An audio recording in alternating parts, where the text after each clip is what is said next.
राम लालो, श्याम लालो, सुंदर कन्याओं, कैसे हो? बढ़िया, जोरदार, शानदार। फटाफट बता दो कितने लोग नहा के आए हैं, फटाफट बता दो। सर हर बार पूछते हो, पूछना ही पड़ेगा, तुम नहाते तो है नहीं। बदबू यहाँ तक आ रही होती है तुम्हारी कैमरे से निकल कर। सही बता रहा हूँ मैं, तुम मानते नहीं हो तुम लोग। कितने लोग नहा के आए, फटाफट बता दो। कितने लोग नहाए थे आज? चलो बहुत बढ़िया। कितने लोगों ने ब्रश किया था? चलो भाई, तो अपन पढ़ रहे थे रोटेशनल मोशन। टाइम पास नहीं करते हैं, बिल्कुल रफ्तार में चलते हैं, सुनते चलते हैं। बेसिक बातें चल रही है अभी तो शुरुआती दौर की। फील से कनेक्ट करूंगा आपको। रोटेशन मोशन में मैंने बहुत बेसिक सी बात बताई थी भाई। रोटेशन मोशन का दूसरा नाम है rigid body dynamics. Rigid body क्या होती है वो सर्कुलर में बताई थी। फिर वापस आपको मैंने रिजिड बॉडी के बारे में समझाया।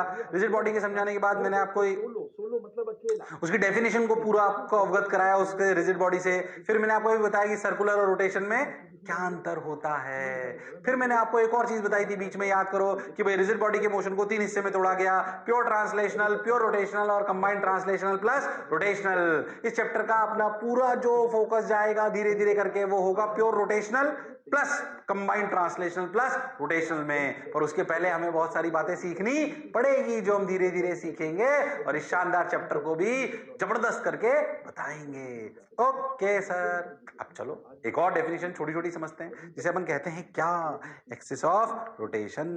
ओहो, एक्सिस ऑफ रोटेशन समझ में आ रहा है कि क्या है? Rotate the rigid body. देखो ध्यान से, जिस लाइन के अलोंग आप बॉडी को घुमाते हो, जैसे ध्यान से देखो, जैसे अब अपन ने जो मैंने पहले इलस्ट्रेशन दिया था उसको समझो अच्छे से। एक्सिस ऑफ रोटेशन क्या है समझना अच्छे से कि याद कर, जैसे मैंने पिछली बार पे वो घुमाया था अपने होलो स्फीयर, सबके रेडियस अलग अलग थे। और सोचो इन सबके सेंटर, इसका सेंटर यहाँ, इसका सेंटर यहाँ, इसका सेंटर यहाँ, ये जो सब सारे पार्टिकल सर्कल कर रहे हैं उनके सेंटर सेंटर सेंटर सेंटर को सेंटर सेंटर को ज्वाइन कर लो। तो इन सबके सेंटर क्या, रिजिड बॉडी का रोटेशनल मोशन का मतलब है infinite number of particles performing circular motion. Every circular motion has a centre. Yes, if you will join the line joining those centers is axis of rotation. अच्छा, बात समझ आई क्या? Rigid body के rotation में क्या बहुत सारे पार्टिकल एक साथ रोटेट करते हैं? हाँ। क्या वो सब सर्कुलर करते हैं? हाँ। क्या उन सबका सर्कुलर का सेंटर एक ही जगह होता है? नहीं, अलग अलग होता है। देख, इसका सेंटर यहाँ C1, C2, C3। हाँ सर, तो उन सभी सेंटर को ज्वाइन करने वाली जो लाइन बनती है उसे कहते हैं एक्सिस ऑफ रोटेशन। तो अगर हम फील वाली बात करें, so axis of rotation is the locus of points, locus of centres. कौन से सेंटर्स? जिनके अबाउट सभी पार्टिकल सर्कल कर रहे हैं। चाहो तो डेफिनेशन लिख सकते हो फील वाली। फील वाली डेफिनेशन क्या है कि एक्सिस ऑफ रोटेशन वह लाइन है जो सभी सेंटर्स को ज्वाइन करती है। कौन से सेंटर्स? जिन सेंटर्स के अबाउट पार्टिकल सर्कल कर रहा है। हाँ, तो क्या एक लाइन बन जाएगी? देख, ये लाइन कहलाएगी एक्सिस ऑफ रोटेशन। क्या कहलाएगी? Axis of rotation. हाँ सर, बात समझ में आई। So what is axis of rotation? It is the line joining the centres. कौन से सेंटर्स? जिनके अबाउट सभी पार्टिकल, हर एक पार्टिकल अलग अलग सेंटर के अबाउट सर्कल कर रहा है। उन सभी सेंटर्स को ज्वाइन करने वाली लाइन को एक्सिस ऑफ रोटेशन कहते हैं। उस सभी लाइन को जो उन सभी सेंटर्स को ज्वाइन करने वाली लाइन को एक्सिस ऑफ रोटेशन कहते हैं। ठीक है सर, बात समझ आई सर, बहुत बढ़िया सर, जोरदार सर, मजेदार सर। चलो भाई, ठीक भाई।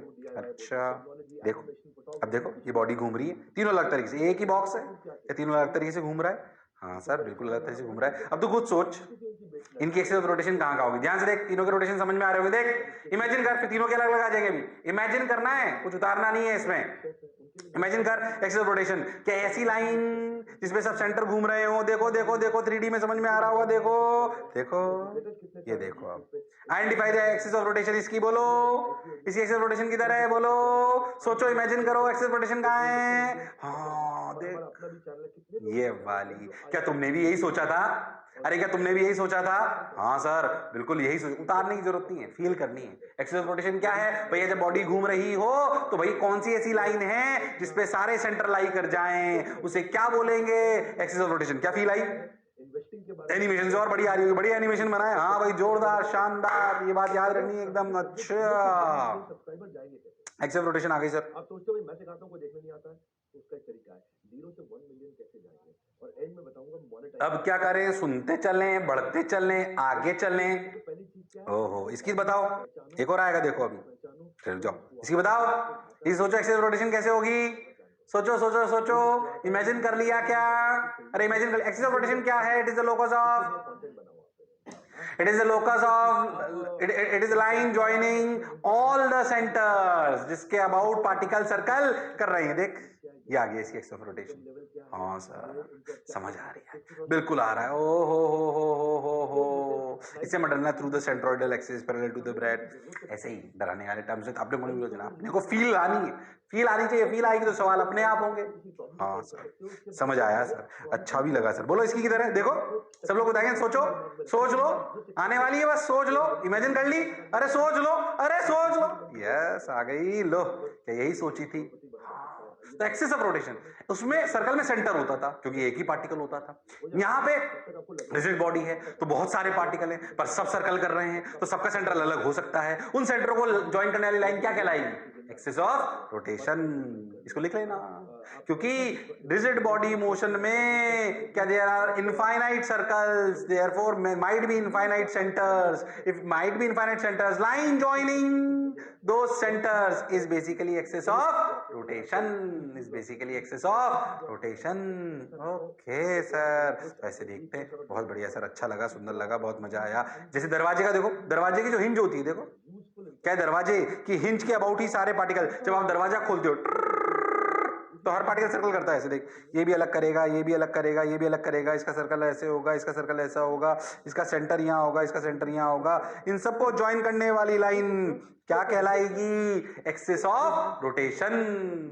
हाँ सर, इतना एनिमेशन तुम्हें उतारने की जरूरत नहीं, पर क्या एनिमेशन इसलिए बताए जा रहे हैं ताकि आपको फील आ जाए, ताकि आपको फील आ जाए। हाँ सर फील तो आई सर, मजा तो आया सर, कोई दिक्कत वाली बात नहीं है। अब क्या करें, बढ़ते चले, सुनते चले, मजा आया। ओके एक्सिस ऑफ रोटेशन की properties, axis of rotation does not have to pass through the body. समझे अच्छे से कि जो एक्सिस ऑफ रोटेशन है उसके पॉइंट समझते हैं। क्या एक्सिस ऑफ रोटेशन का क्या बॉडी के अंदर से पास होना जरूरी है? नहीं, ऐसा कोई जरूरी नहीं है। जैसे मान लो मैं इस पेन को ले लूं, समझना ये पेन एक रिजिड बॉडी, ऐसे समझना, मैं अपनी इस उंगली के बोट ऐसे घुमाऊंगा,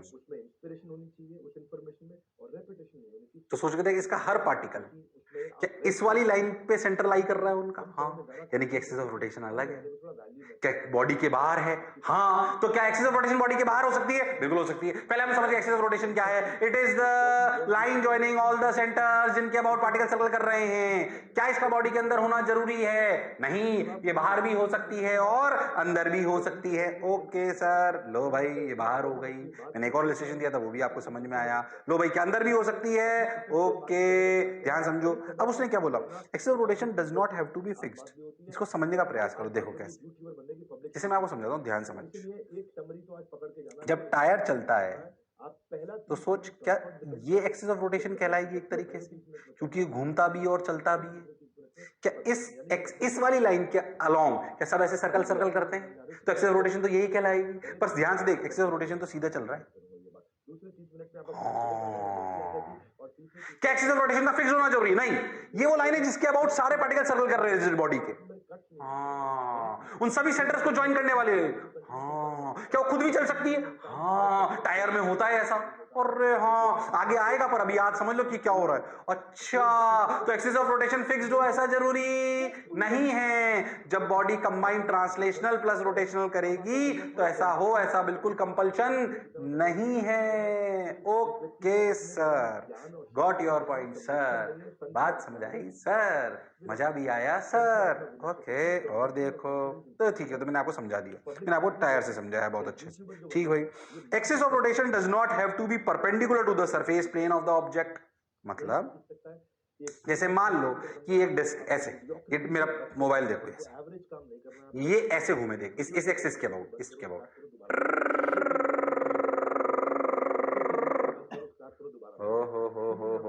जैसे नॉर्मली बच्चा क्या सोचता है कि भाई बॉडी ऐसे तो एक्सिस ऑफ रोटेशन ऐसे।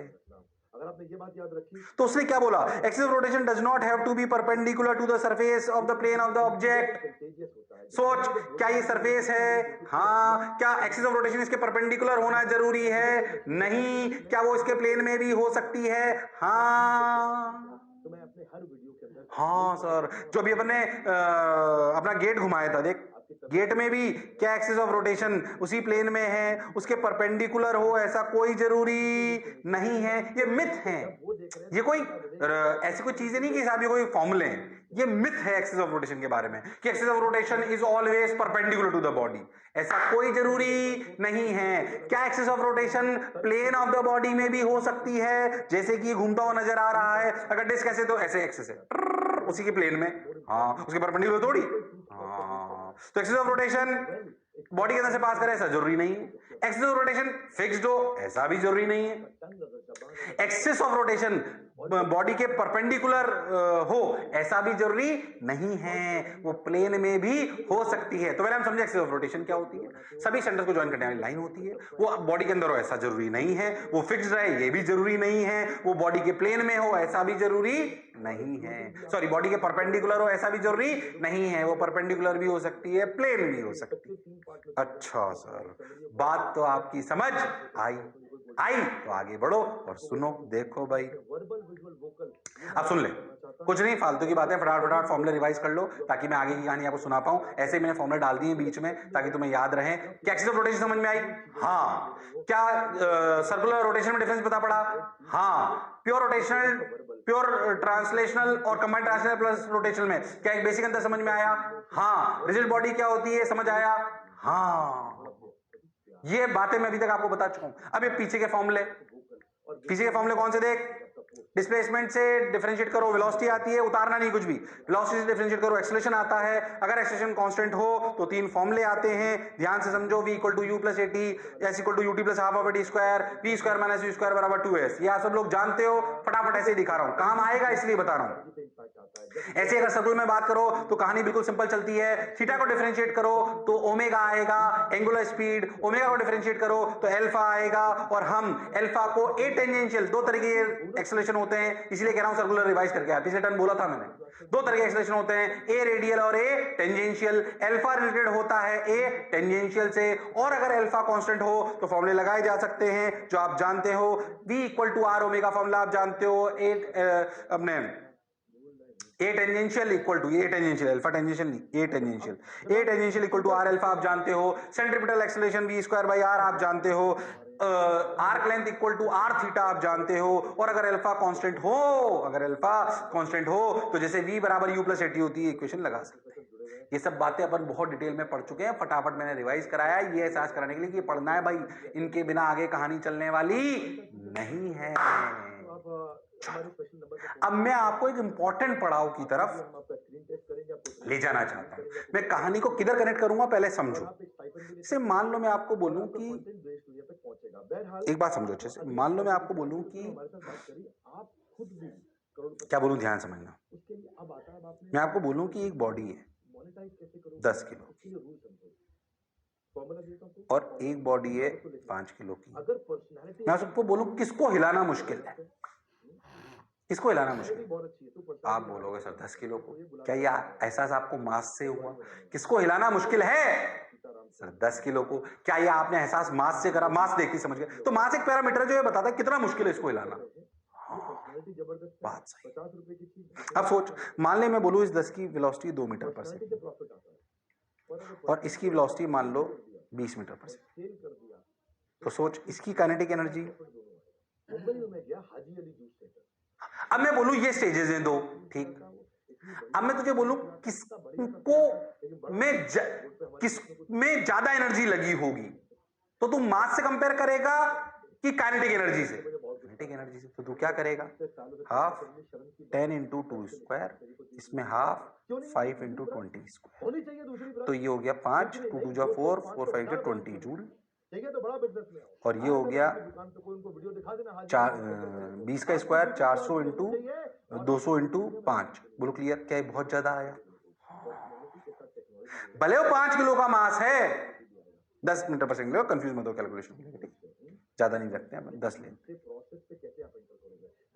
तो 10 का स्क्वायर। बोलो क्लियर? हाँ, बात सर आपकी सही है। तो 100 इंटू 5 500, 500 बटे 2 250, 250 जूल एनर्जी।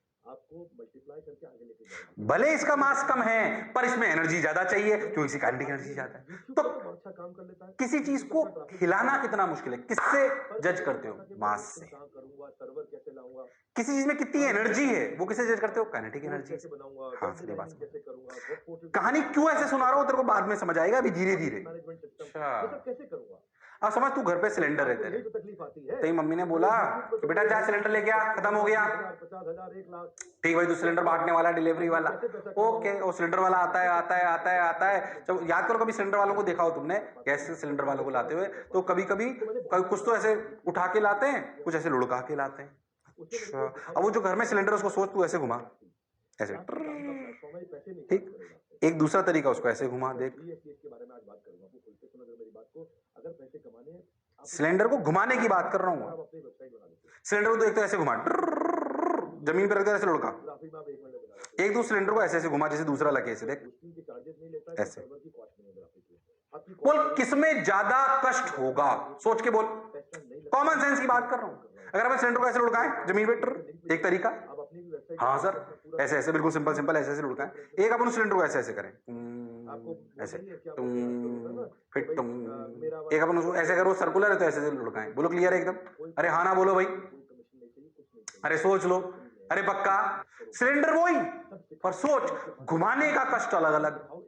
हाँ सर, हाँ सर, क्योंकि पहले एक्सिस ऑफ रोटेशन ऐसे थी, अब एक्सिस ऑफ रोटेशन ऐसे है।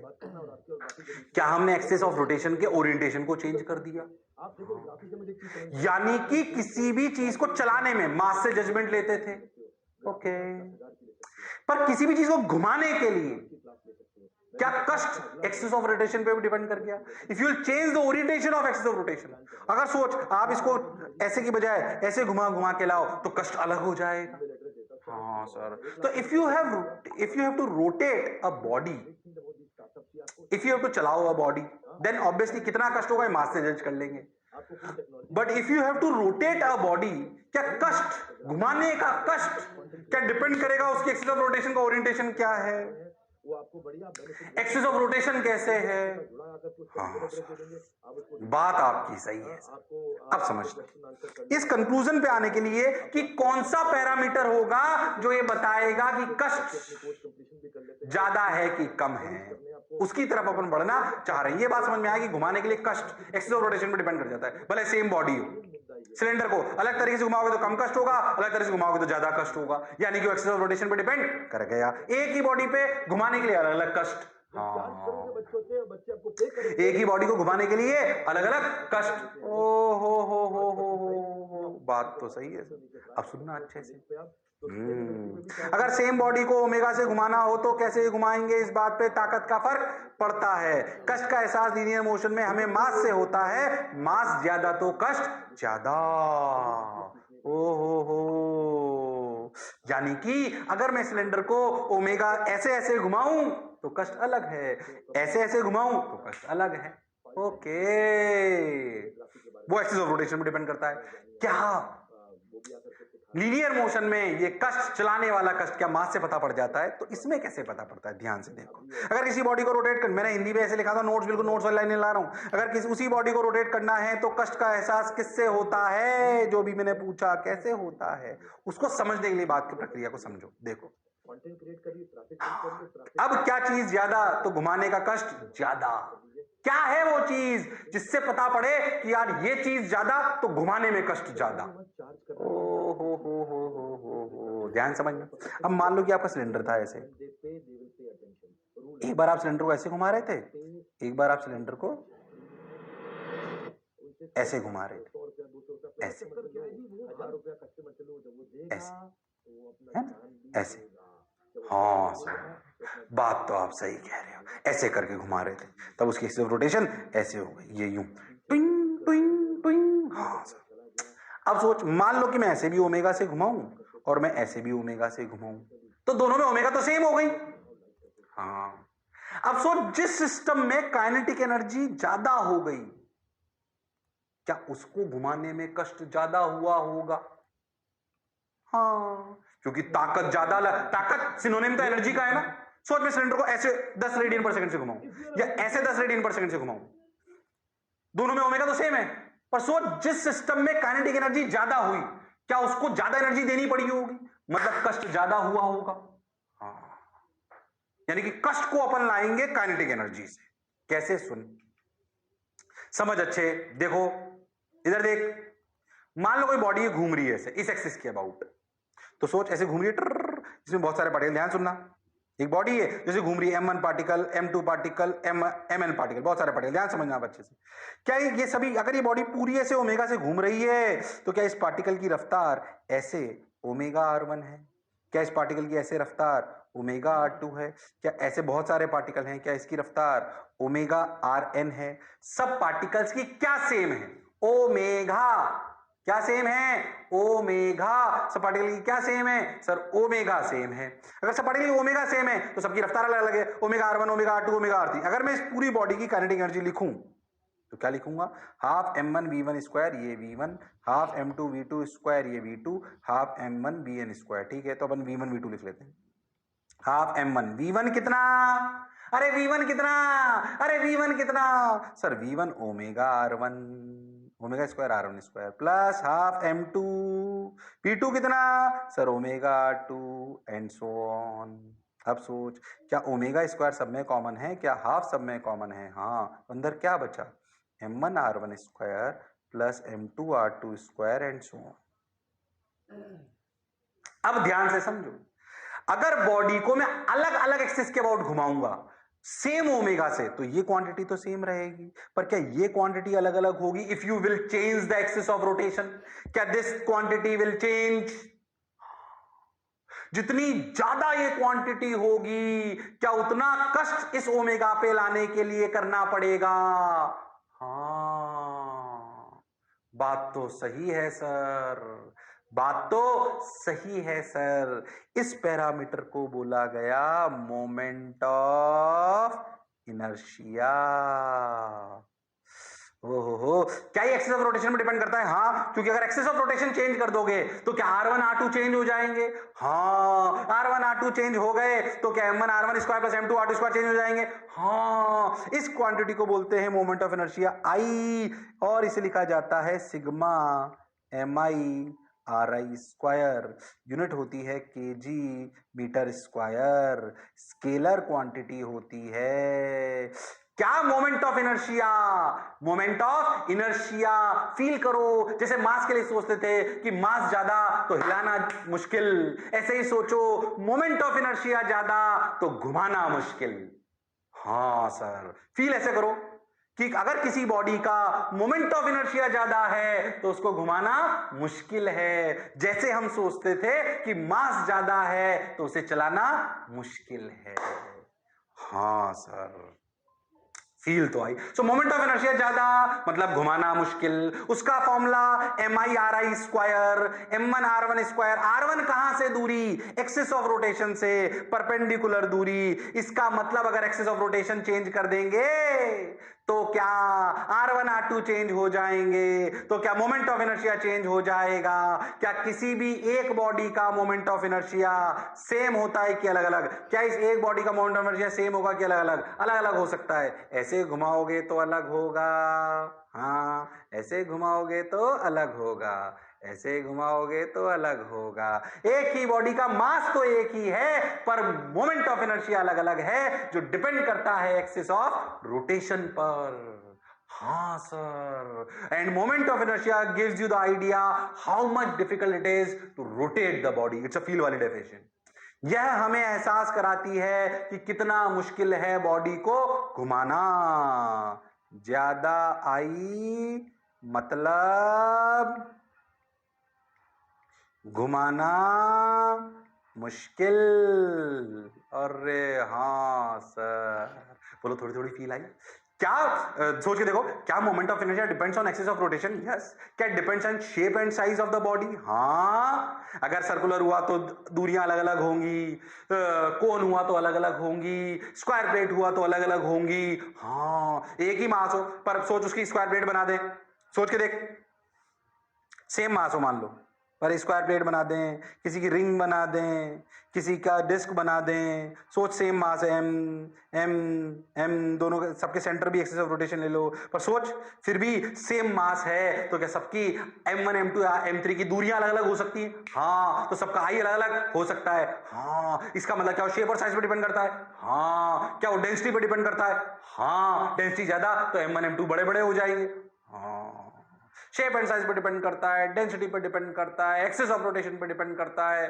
हाँ सर, करता है। Formula m1 r1 square, where r1 is the perpendicular distance from the axis of rotation. Axis of rotation क्या है ये आप जानते हैं। बात तो सर आपकी समझ आई और मजा भी आया, हाँ ना तो बोलो भाई। ओके,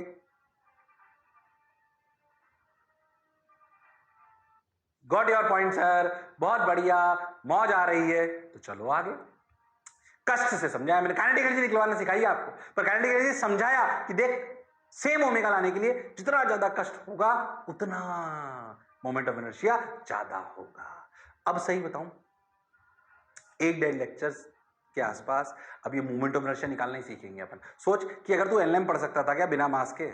ही पढ़ सकता था ना, पर मास तो डायरेक्ट E1 होता था। ऐसे सोच, रोटेशन पढ़ सकता है क्या बिना मोमेंट ऑफ इनर्शिया के? तो अगर रोटेशन पढ़ना है तो मोमेंट ऑफ इनर्शिया निकालना आना चाहिए। जैसे सेंटर ऑफ मास में सेंटर ऑफ मास निकालना आना चाहिए, वैसे अगर रोटेशन पढ़ना है तो रोटेशन में मोमेंट ऑफ इनर्शिया वो ही भूमिका निभाएगा जो मास निभाता था एनएलएम में। बिना एनएलएम में बिना मास के उसको पढ़ना संभव नहीं है। ऐसे ही मोमेंट ऑफ इनर्शिया पढ़े बिना रोटेशन पढ़ना संभव नहीं है। मोमेंट ऑफ इनर्शिया हमें बताता है कितना ज्यादा कष्ट है, इसलिए वो हमें निकालना आना चाहिए। तो अब रोटेशन पढ़ने के लिए आपको मोमेंट ऑफ इनर्शिया सीखना आवश्यक है। मोमेंट ऑफ इनर्शिया सीखना आवश्यक है। तो कहानी शुरू हो गई अब ज्ञान ऑफ मोमेंट ऑफ इनर्शिया। पहले समझो मोमेंट ऑफ इनर्शिया, ये अपना आ गया सिग्मा MIR स्क्वायर, ठीक है, हम समझ गए।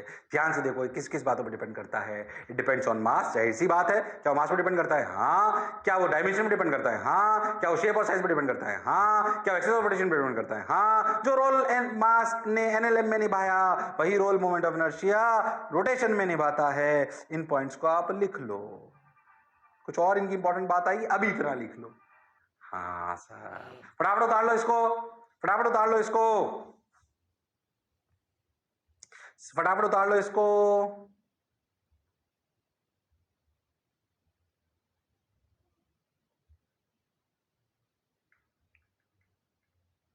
ओके सर, बात तो आपकी समझ आई, बात तो आपकी समझ आई। अब क्या करें? ध्यान से सुनने, चलते चलने, पढ़ते चलने। ओहो, अब सवाल करने सही बताऊंगा।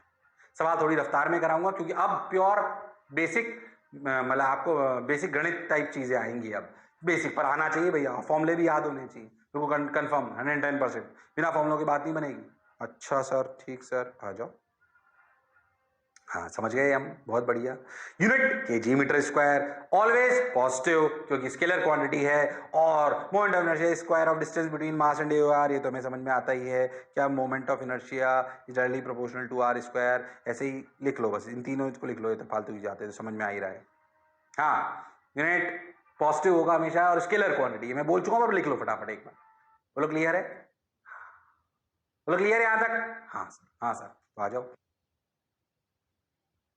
MI of discrete point mass systems, अगर ऐसा समझो कि अगर किसी कोई ऐसी चीज है जो कंटिन्यूस बॉडी नहीं है, जैसे हॉलो स्फीयर, सॉलिड स्फीयर। पहले अपन ऐसे ऐसे सिस्टम्स के मोमेंट ऑफ इनर्शिया की बात करते हैं जो पॉइंट मासेस है, पर एक नहीं है, 2-5 है। क्या वो किसी एक फिक्स चीज के अबाउट घूम सकते हैं? हाँ घूम सकते हैं, ठीक है। इसे बोलते हैं डिस्क्रीट मास सिस्टम, मतलब बहुत सारे पॉइंट मासेस है, अलग अलग अलग अलग अलग इंडिविजुअल यूनिट्स की तरह। समझ रहे हो? जैसे आपने मान लीजिए एक रॉड ले ली, तो रॉड में तो बहुत सारे पॉइंट मासेस है, but it is in a continuous body, yes or no? But if suppose we have different masses, point masses, they are placed at different places, but they are rotating about a common axis, obviously then we can also calculate the moment of inertia. Simple, m1 r1 square plus m2 r2 square plus m3 r3 square plus m rn square. तो ये तो बहुत simple बात है, ये लो आ गया। इसमें क्या सोचना, यही तो इतनी देर से कर रहे थे, तो चाहो तो बस इसको बना लो। इस पे अब सवाल करेंगे, पॉइंट मासेस पे, फिर करेंगे कंटिन्यूअस मासेस पे। ओके, जैसे याद करो पहले सेंटर ऑफ मास निकालना सीखा था, 2 पॉइंट मास का m1 r1 याद है, m1 r1 equal to m2 r2 याद है, r1 क्या था m2 r by m1 plus m2, हाँ ऐसे r2 क्या था m1 r by m1 plus m2, हाँ ऐसे ही पहले पॉइंट मासेस के लिए मोमेंट ऑफ इनर्शिया निकालना सीखेंगे, फिर कंटिन्यूअस बॉडीज के लिए मोमेंट ऑफ इनर्शिया निकालना सीखेंगे। इसलिए कहानी में दम भी है और आपको समझ भी आनी चाहिए। Okay, take care, bye bye. कहेगा बाय बाय, अभी तो चल रही क्लास। अच्छा सर, बात समझ आ गई, अब क्या करें? चलो आगे चलो, एग्जाम्पल सवाल से चालू करते हैं। Four particles each of mass m are situated at the vertices of a square ABCD of side A on the xy plane as shown in the figure. Then find moment of inertia of system about the x axis. सोच के देखना, ऐसे x axis ले ली, ऐसे y axis ले ली, ऐसे z axis ले ली, diagram को समझो m m m रख दिया। x axis अपनी एक्सिस ऑफ रोटेशन है, यानी कि अगर आप समझो ये आपकी x axis ऐसे है ना, तो आपका स्क्वायर ऐसे ऐसे घूम रहा है, ये स्क्वायर जो मास mm का बना हुआ है। बताओ एक्सिस ऑफ रोटेशन x के अबाउट क्या मोमेंट ऑफ इनर्शिया होगा? तुम बताओगे फटाफट, तुम बताओगे फटाफट, मैं नहीं बताऊंगा, फटाफट बता दो, फटाफट बता दो, शर्माओ मत, बहुत आसान है। एक्स एक्सिस के अबाउट क्या मोमेंट ऑफ इनर्शिया होगा? फटाफट बताओ, साइड ए है, देखो कैसे कैसे बना सकते हैं। हाँ, इस एक्सिस के अबाउट बताएं तो इस एम की दूरी 0, इस एम की दूरी 0, इस एम की दूरी ए, इसकी ए, तो आई क्या आया 0 plus 0 plus M A square plus M A square, यानी कि क्या 2ma स्क्वायर। क्या ए एक्सिस ऑफ रोटेशन से परपेंडिकुलर दूरी डायरेक्ट है? आंसर आ गया 2ma स्क्वायर। हाँ, तो बहुत आसान था, तो अब शुरुआत तो आसान आसान से होगी ना, धीरे धीरे लेवल बढ़ाते जाएंगे, धीरे धीरे लेवल बढ़ाते जाएंगे, घबराने की आवश्यकता नहीं है। ओके सर, बात तो आपकी समझ आई। चलो तो फिर आगे बढ़ते हैं। 2ma स्क्वायर, बहुत बढ़िया। एक और एग्जांपल देखो, हो side A on the xy plane as shown in the figure, then find out the moment of inertia about the axis AC, ये वाली, ये एक्सिस डायगोनल के अबाउट बता सकते हो तुम लोग, कंफ्यूज मत होना, जैसे डायग्राम पहले बनाया था वैसे बनाओ और बताओ AC के अबाउट क्या होगी, बता सकते हो तुम लोग। वो हुनर, वो काबिलियत, वो इंसानियत तुम में है। हाँ भाई बताओ बताओ, अरे शर्माओ मत, हाँ हाँ बताओ भाई बताओ। नहीं आया, राय नहीं आया, सबका सही होना चाहिए, ट्राई करो। साइड ए थी तो देखो इसके लिए आर 0, इसके लिए आर 0, इसके लिए आर ए नहीं, परपेंडिकुलर दूरी तो ये हुई ना। हाँ, तो अगर ये ए है, हाँ तो ध्यान से देखो, ये टोटल जो डायगोनल है ये √2a है, तो ये a बाई √2 है, ये भी a बाई √2 है, तो मोमेंट ऑफ इनर्शिया इसके अबाउट आएगा 0 plus 0 plus m a by √2 का होल स्क्वायर इंटू 2। हाँ, 2 क्यों करा? इधर भी इधर भी इधर, प्योर बेसिक चीज चल रही है। हाँ सर, तो a बाई √2 का whole square is a by 2, 2 ने 2 को मार दिया, ma स्क्वायर। मेरा आंसर कितना आया? ma square. अब इसमें क्या है, नॉर्मल नॉर्मल चीजें, आपको ढंग से बात समझ में आनी चाहिए, पहले समझे तो सही भाई हम इसे पढ़ क्यों रहे हैं, हमें मोमेंट ऑफ इनर्शिया की कहानी समझ आनी चाहिए। Okay, got your point sir, ma square आ गया, बहुत बढ़िया। आ जाओ और देखो,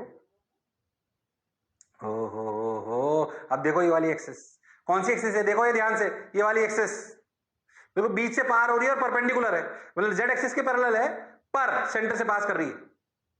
हाँ, अरे हाँ सर, सेंटर से पास कर रही है पर परपेंडिकुलर टू द प्लेन है।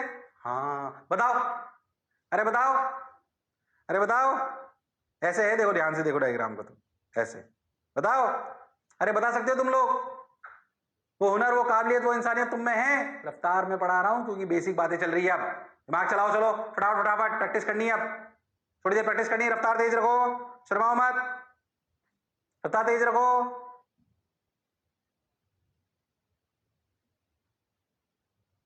अरे बताओ भाई, अरे सर इससे तो परपेंडिकुलर दूरी सबकी यही है सर, क्या दूरी a बाई √2 है? हाँ सर, क्या आंसर आ जाएगा 4m a बाई √2 का होल स्क्वायर? हाँ सर, यानी कि आंसर है 2ma स्क्वायर।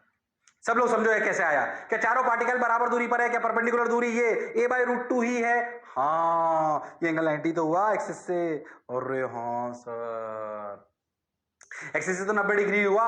हाँ, a/√2 आंसर आया 2ma²। क्या ऐसे सवाल करा नहीं रहा हूं, सोच, अगर मैं स्क्वायर की जगह ट्राइंगल ले लेता, क्या तुम लोग सवाल कर सकते थे? इसके अबाउट बताओ, इसके अबाउट बताओ, इसके अबाउट बताओ। करा नहीं रहा हूं, क्या तुम कर सकते थे? स्क्वायर ले लो, रेक्टेंगल ले लो, हेक्सागन ले लो, ठीक है यार, पॉइंट मासेस ही तो हैं, हमें बात समझ में आनी चाहिए। क्या ऐसे सवाल अपन 2 5 10 और कर सकते हैं? हाँ, और मैंने एक ही सिस्टम की 2 3 एक्सिस का निकाल के बता दिया। क्या एक ही सिस्टम में बहुत सारी एक्सिस हो सकती है, तो बहुत सारे सवाल भी हो सकते हैं। हाँ, बात सर आप बिल्कुल सही बोले, जोरदार बोले, मजेदार बोले, वाह वाह, अच्छा, वाह सर, सही चल रहा है सर, बोलो क्लियर एकदम? अरे पक्का? हाँ सर बिल्कुल क्लियर। चलो तो आगे चलते हैं, 2ma² आ गया तो ठीक है। अब देख थोड़ा 3D में कर लो, एक करके बता दो। मान लो एक क्यूब है, क्यूब के 8 साइड पर, 8 वर्टेक्सेस पर मास m रखा हुआ है 8 particles each of mass m are situated at the vertices of a cube of side a as shown in the figure. Then find mi of the system about the z axis, okay, z axis कहां है? ये रही। Imagine करो 3D में, थोड़ा सा कर सकते हो, पर तुम लोग कर सकते हो, तुम लोग बताओ फटाफट, कर सकते हो तुम लोग? ऐसे ऐसे क्यूब है, क्योंकि सभी वर्टेक्स पे एम रखा हुआ है, एसजेड एक्सिस के अबाउट, बताओ क्या मोमेंट ऑफ इनर्शिया होगा? ध्यान से, 1 2 का 0 होगा। करो करो, चलो ट्राई करो, ट्राई करो, अरे ट्राई करो मेरे लालों, सही करना, गलत मत करना। हाँ ओके, इसका एक फ्रंट व्यू बना दिया अपन ने। हाँ, तो ये जेड एक्सिस हो गई। हाँ देख, ये और इसके पीछे वाला के लिए r0 for 2। ध्यान देख, इसके भी जस्ट ध्यान से देख, यहां पीछे चल, ये अगर ऐसे एक्सेस ले रहे हो ना आप, ये तो ध्यान से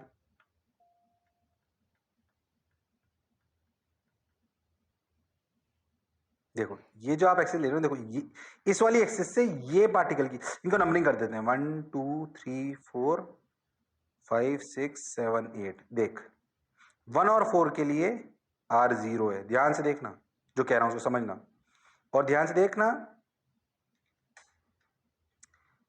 2 और 3 के लिए, 2 3 और 8 और 5 के लिए RA है। देख 2 3 8 और 5 के लिए ध्यान से देख RA है।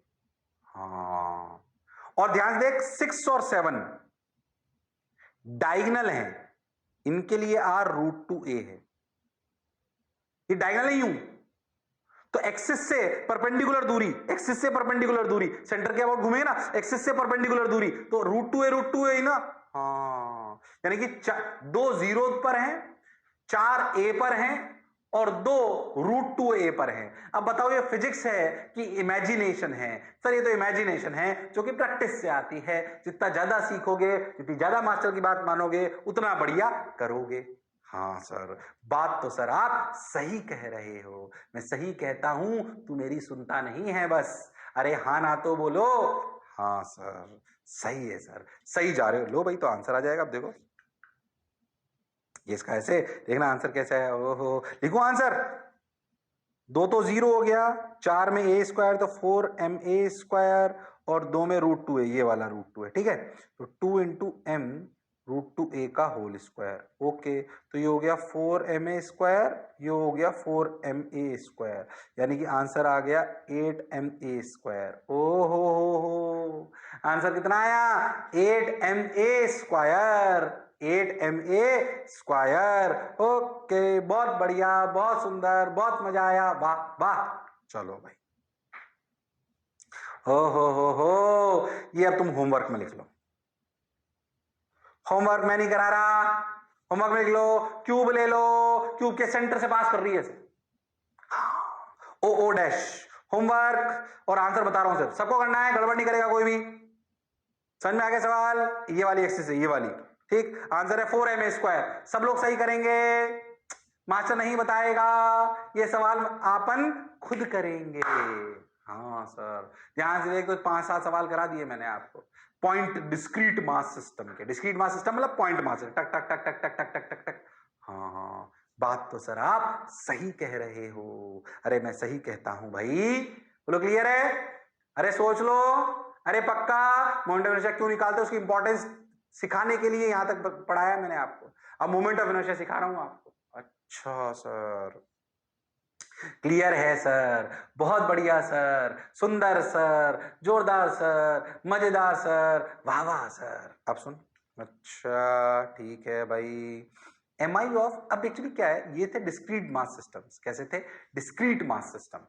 अब मान लो कंटिन्यूस सिस्टम्स हैं, रॉड, रिंग, डिस्क, ये hollow sphere, hollow cylinder, hollow cone, solid cone, ये वो बहुत सारी चीजें पढ़ेंगे अपन। स्क्वायर प्लेट, ट्रायंगुलर प्लेट, ये वो कोई भी बॉडी है जो डिस्ट्रीब्यूटेड है।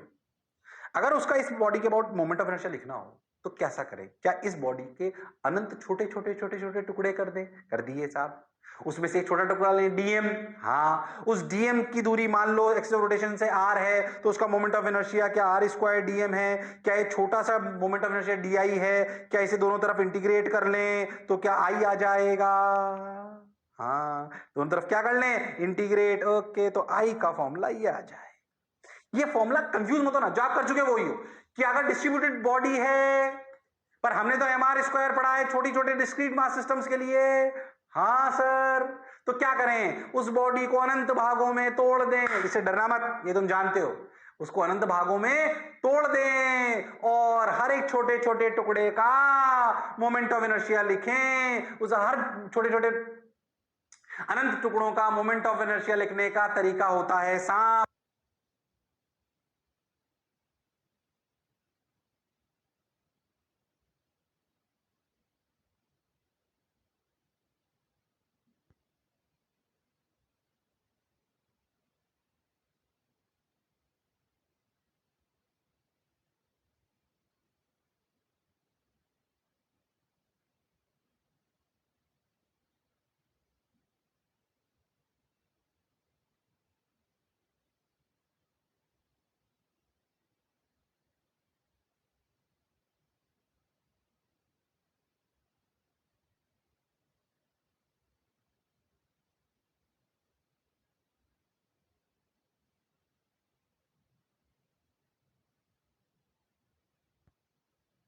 ओके सर, बात तो सर समझ आ गई, बहुत बढ़िया भी लगा। तो बस आगे हो जाते हैं। ये है moment of inertia for continuous bodies.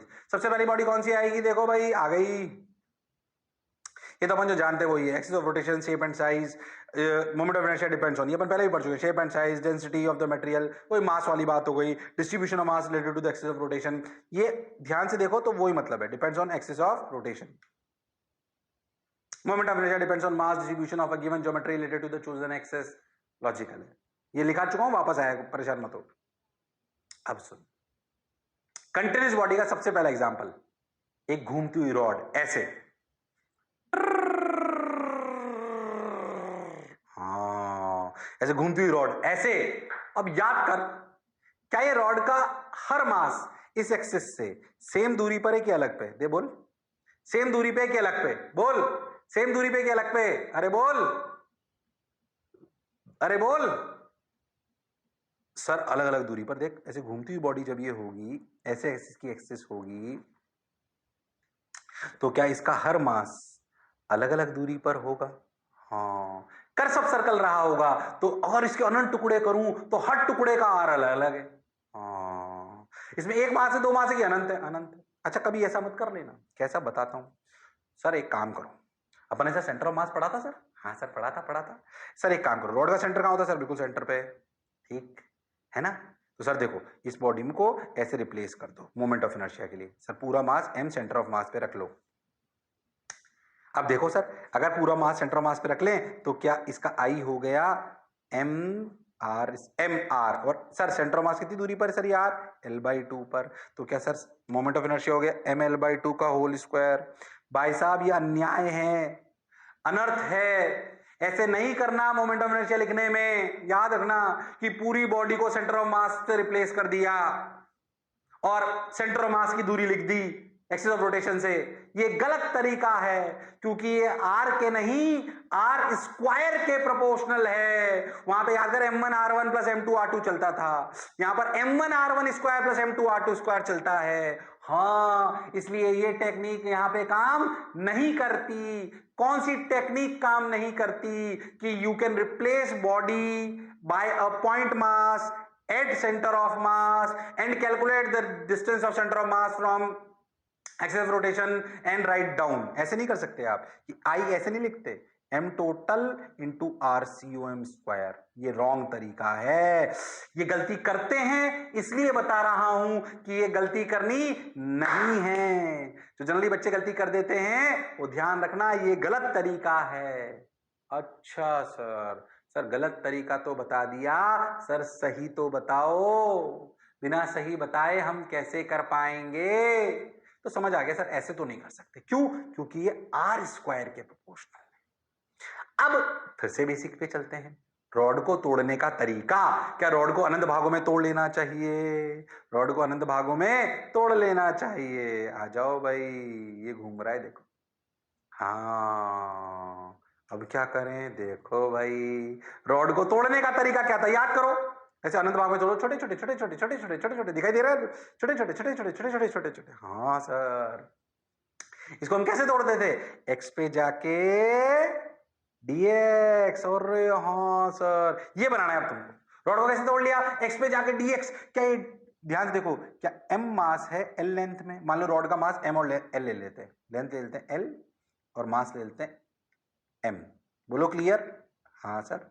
तो मैंने आपको बोला कि m मास, बड़ा मास है और l लेंथ है।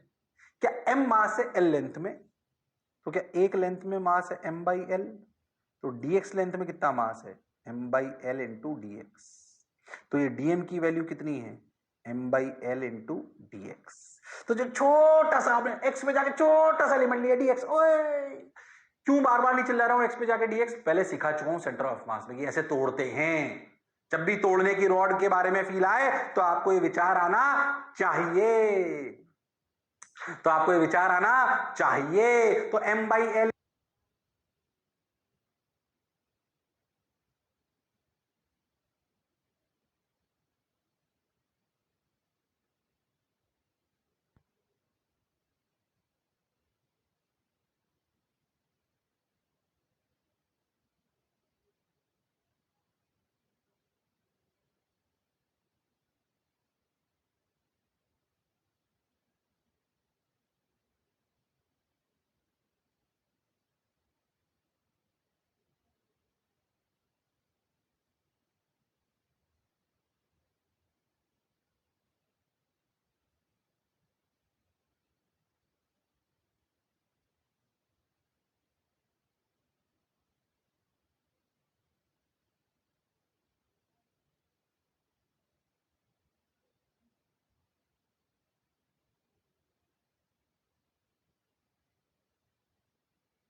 8, हाँ माइनस, फिर से minus minus plus L cube by 8, और हाँ यानी कि 2l3/8, यानी कि l3/4, एल ने एल को मार दिया, आंसर आया ml²/12, 3×4 = 12, और हाँ सर, यानी कि ये रिजल्ट भी रात को 2 बजे प्रूफ फील के लिए, रिजल्ट सवालों के लिए याद होना चाहिए। रॉड का मास m, इसकी लेंथ l है, तो मोमेंट ऑफ इनर्शिया सेंटर वाली एक्सिस के अबाउट है ml²/12, रात को 2 बजे भी पूरी होशो हवास में याद होना चाहिए। प्रूफ फिल के लिए रफ्तार तेज क्यों पहले बता चुका हूं, और याद हो गए 2 रिजल्ट, कौन से? ml²/3 एंड के अबाउट, ml²/12 सेंटर के अबाउट। ओ हो, ml²/3 किसके अबाउट? एंड के अबाउट। ml²/12 किसके अबाउट? सेंटर के about. Okay sir, got your point sir, मजा आया सर, वाह वाह सर, जोरदार सर। अब क्या करें सर? आगे चलो, प्रैक्टिस करो, बढ़ते चलो। 2 रिजल्ट याद हो गए, याद होने चाहिए। चलो आ जाओ, ml²/12। ओके, अब क्या करें? और एग्जाम्पल नहीं है, सब स्टैंडर्ड रिजल्ट है। सोच, रॉड को अभी एक और स्टेज में लेते हैं, देख सोच, रॉड ऐसे मतलब एक्सिस ऐसे ले लो, रॉड ऐसे ले लो, टेढ़ी, हो ऐसे ऐसे घूम रही है रॉड, टेढ़ी, ऐसे परपेंडिकुलर नहीं घूम रही, अभी परपेंडिकुलर घूम रही थी ना, अब ऐसे नहीं घूम रही, अब ऐसे घूम रही। हाँ, इसे एक एग्जाम्पल के रूप में ले लो, ये स्टैंडर्ड रिजल्ट भी मान सकते हो, बट हाँ एग्जाम्पल के रूप में ले लो एक अच्छा, ऐसे ऐसे घूम रही। ओ हो, एक्सिस और जो रॉड है उसमें एंगल है थीटा। अब निकालें, देखो कैसे, ये फिर से देखो, वही एक्स पे जाके dx का एक एलिमेंट ले लो, ओके, इसका मास dm ले लो, ओके, कि dm की वैल्यू फिर से m/l इंटू dx, हाँ। पर आप सोचो, जब आप मोमेंट ऑफ इनर्शिया लिखोगे di, तो dm तो m/l dx है, पर mr² में r क्या परपेंडिकुलर दूरी होती है? हाँ, पर x तो परपेंडिकुलर नहीं है, क्या r परपेंडिकुलर है? पर क्या r x साइन थीटा है? हाँ सर, तो क्या mr² में dmr² में क्या x आएगा कि r आएगा?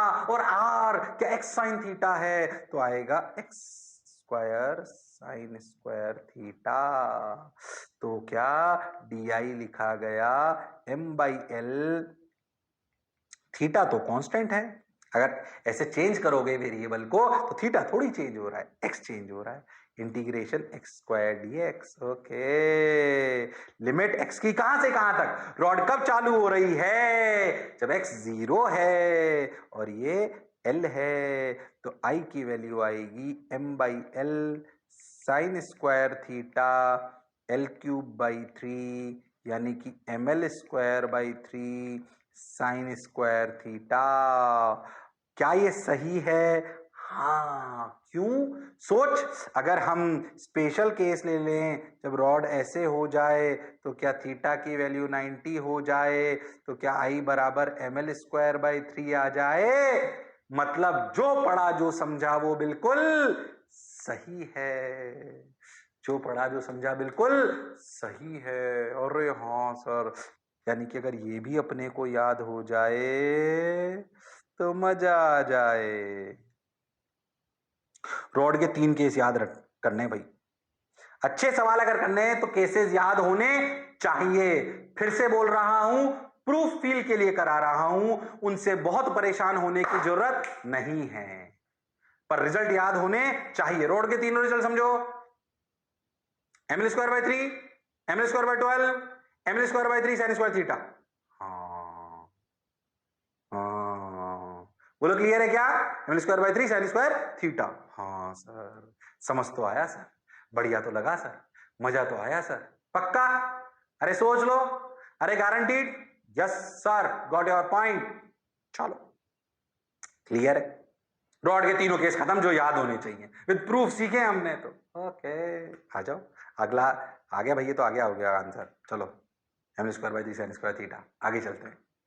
अब आसान केस आया है, ध्यान सुनना। Ring, moment of inertia of uniform ring, find out the moment of inertia of the ring of mass. ऐसे रिंग है, कंफ्यूज मत होना, ऐसे रिंग है आपकी और ये एक्सेस है, इसको अनंत भाग में तोड़ लो।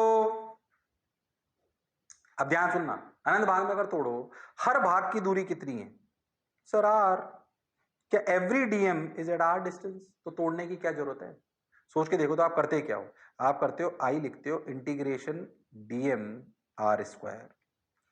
यहां पे आर सबका सेम है कि अलग है? सर सेम है, तो आर स्क्वायर तो सेम आ गया। इंटीग्रेशन डीएम, इंटीग्रेशन डीएम मतलब क्या? टोटल मास, यानी कि इसका टोटल मास m है, तो mr स्क्वायर। अरे हाँ सर, इसमें क्या इंटीग्रेशन करने की जरूरत है रिंग में? अरे रिंग का अगर अपन एक्सेस ले लें, कौन सी एक्सेस ले लें? जो उसके सेंटर से पास करे और उसके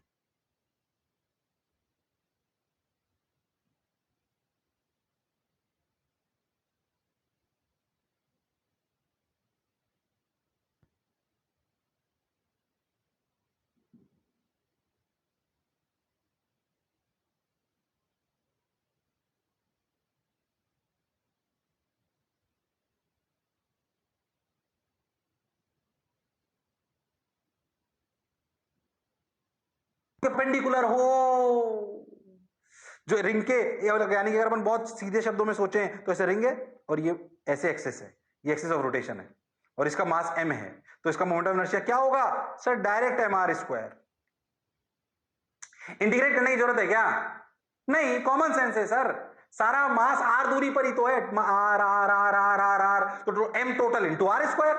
हाँ सर, बात तो आप सही बोले सर, बिल्कुल सही। हाँ हाँ, बिल्कुल सही सर, मजा आया। अब एक और बात ध्यान सुन, सोच, ये जो रिंग थी, मैंने बोला इसका मास यूनिफॉर्मली डिस्ट्रीब्यूटेड था। मैं बोलूं, मान लो कि मैं तुम्हें बोलूं कि एक रिंग है, इसमें आधी रिंग का मास ना, ऐसे समझ, एक रिंग ऐसे ऐसे समझाता हूं तेरे को। मान लो तूने एक रिंग बनाई, इसमें ना आधी रिंग, ये येलो येलो डटी फैलो, ये येलो येलो डटी फैलो, आधी रिंग 2 किलो की है और ये व्हाइट वाली रिंग, और ये व्हाइट वाली रिंग 1 किलो की है और ये सेंटर है और रेडियस 1 मीटर है। अब खुद सोच, ये रिंग यूनिफॉर्म है कि नॉन यूनिफॉर्म है? सर नॉन यूनिफॉर्म है, इधर 2 इधर 1, पर मैं टोटल मोमेंट ऑफ इनर्शिया पूछूं तो तू क्या लिखेगा? 2 into 1 square plus 1 into 1 square. अरे पूरा 2 किलो क्या 1 मीटर की दूरी पर है? हाँ। क्या इधर का पूरा 1 किलो 1 मीटर की दूरी पर है? हाँ। तो तूने क्या लिख लिया? 3 इंटू 1 स्क्वायर। ओ हो, यानी कि क्या फिर से लिखा m total into r square. ओ हो, जबकि ये रिंग यूनिफॉर्म थी कि नॉन यूनिफॉर्म थी? सर नॉन यूनिफॉर्म थी। ओ, यानी कि रिंग के केस में रिंग यूनिफॉर्मली डिस्ट्रीब्यूटेड हो या नॉन यूनिफॉर्मली डिस्ट्रीब्यूटेड हो, अगर मास m पता है तो सबकी दूरी तो r ही है। अरे हाँ सर, तो मोमेंट ऑफ इनर्शिया तो mr स्क्वायर ही आएगा। मोमेंट ऑफ इनर्शिया तो mr स्क्वायर ही आएगा। हाँ सर, तो यूनिफॉर्म रिंग की नॉन यूनिफॉर्म की दोनों में mr स्क्वायर, दोनों में mr स्क्वायर। तो अपने को याद ये रखना है, मैं तो ऐसे ऐसे रखना है तुमको। देखो ये ऐसे मास m, ये axis of rotation, moment of inertia mr square. Uniform और नॉन यूनिफॉर्म कोई फर्क नहीं पड़ता, कोई फर्क नहीं पड़ता। क्यों नहीं पड़ता? बात आपको समझ आई है? अरे हां सर, बात हमें समझ आई है। तो अब क्या करें? सुनते चलो, बढ़ते चलो, मौज मारो, वाह वाह। प्रूफ से ज्यादा रिजल्ट याद रखो। याद हो गया सर? अब क्या मतलब? तो ठीक है ना, बताया आई बराबर है हमारे स्क्वायर, समझ आ गई। मैं तो कह रहा हूं आधी रिंग हो, पर आधी रिंग का मास m हो, तो इसके अबाउट मोमेंट ऑफ इनर्शिया क्या होगा? फटाफट बोल दो। mr square by 2? नहीं, अरे आधी रिंग है, मास तो m ही है, टोटल दूरी तो आ रही है mr स्क्वायर। हाँ सर, ये देख कितना होगा इसका moment of inertia? mr square. हाँ, एक और सुन, मैं तो कह रहा हूं पूरी रिंग mr स्क्वायर, आधी रिंग मास m है तो mr स्क्वायर। मैं तो कह रहा हूं एक आर्क है 60 डिग्री का, उसका मास भी m ही है, तो उसकी दूरी भी कितनी हुई? r। मैं तो कह रहा हूं dm मास बहुत छोटे से एंगल पे d थीटा में m है, पर है m टोटल, और दूरी तो r ही हुई, तो मोमेंट ऑफ इनर्शिया कितना हुआ? mr square. अरे बात तो वही हुई कि नॉन यूनिफॉर्म हुआ, तो क्या इन सबका moment of inertia mr square है? बस ये लिख के लिखना, सोचो, और ये बात याद रख लो कि रिंग का ऐसे मोमेंट ऑफ इनर्शिया होता है mr स्क्वायर, यूनिफॉर्म और नॉन यूनिफॉर्म। ये बात हमें समझ आ गई, ये बात हमें समझ आ गई। अरे हाँ, क्या लिखा? mi does not depend on theta because mass is at equal distance from the center। बस टेंशन क्या लेनी, हो गया, मौज आ गई सर, मजा आ गया सर। बोला आया कि नहीं आया? अरे शर्माए तो नहीं राम लालो श्याम लालो? नहीं सर, बोलो क्लियर? अरे पक्का? अब याद कर, अपने सेंटर मास पहले रॉड निकाली थी, फिर याद कर अपने रिंग निकाली थी, रिंग के बाद क्या आया था बताओ? रिंग के बाद क्या आया था बताओ? अरे बताओ क्या आया था? अरे बता दो, अरे क्या आया था? Sir disc. तो अगला अपने में भी क्या आएगा? डिस्क। डिस्क का इस वाली एक्सिस के अबाउट मोमेंट ऑफ इनर्शिया, ऐसे डिस्क है पूरी, इस वाली एक्सिस के अबाउट। याद कर डिस्क किस किस से बनती थी? याद कर, ring ring ring ring ring ring ring, याद है? याद है रिंग किससे बनती थी?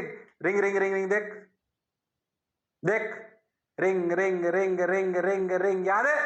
अब सेंटर ऑफ करा नहीं रहा हूं इसको, होमवर्क है, प्रूफ खुद ट्राई करना। आंसर आएगा mr स्क्वायर बाई 2। अगले टाइम पे मैं प्रूफ कराऊंगा। पर क्या अपन रिंग रिंग रिंग कैसे लेते थे? ये अपन ने सेंटर ऑफ मास में सीखा था, याद कर, हाफ डिस्क निकाला था। हाँ सर, निकाला था, निकाला निकाला था, 4r बाई 3 पाई। हाँ, क्या रिंग ले लेके निकाला था? ऐसा ही यहां पे भी करना होगा। आर पे जाके डीएक्स की एक रिंग ले लेना, उसका मोमेंट ऑफ इनर्शिया लिखना और इंटीग्रेट कर लेना, आंसर mr स्क्वायर बाई 2 आएगा।